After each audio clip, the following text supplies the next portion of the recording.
You're very welcome to Newsboy on Track for Saturday the 26th of January. After the seemingly endless and very British talk about the weather, it's finally Festival Trials Day at Cheltenham. We've got 8 races and 90 runners, all of them interesting in their own way. None more so, though, than Imperial Commander, the 2010 Gold Cup winner, returning from injury, or the new one, the unbeaten novice hurdler. Nigel Twiston-Davies is the trainer of both horses. He very kindly took time out to talk us through their progress.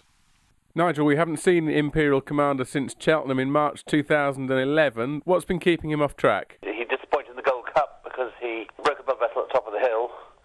Anyway, he left here, went to Northern Ireland where he goes for his summer holidays, and then as they were getting him ready to come back, he had a bit of damage to one of his tendons on his front legs.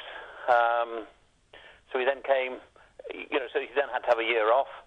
Came back here in September, and he was all ready to run in the Betfair Chase when we schooled him, and he just knocked a splint bone, which is a bony growth, which isn't a great problem, but it just caused pain, so that put him off for 6 weeks, and he's been fine ever since, so we're ready to go for Saturday.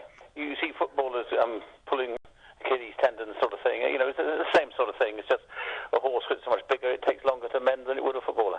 And all being well after Saturday? Another crack at the Gold Cup. There's no reason why he shouldn't be as good as he was before, but only time will tell. He was better than Denman and as good as Corto Star. He was only beaten a nostril at Haydock by him, so if he comes back to anything like that form, he's got to have a good chance in any race. Now, the new one is unbeaten over hurdles. I'm presuming you rate him pretty highly. At this stage of his career, he's as good as anything we've had. He's had 6 runs, only been beaten once, and had an unlucky run in the Festival Bumper. Otherwise, he's won every race he's been in really quite easily, so he's looking pretty good. And he looked very impressive at Grade 2 level at Warwick 2 weeks ago. He certainly did. I don't think he beat much that day, but you can't do any more than win. It was so easy for him at Warwick, he probably does more at home, so we thought it wouldn't do him any harm just have another run.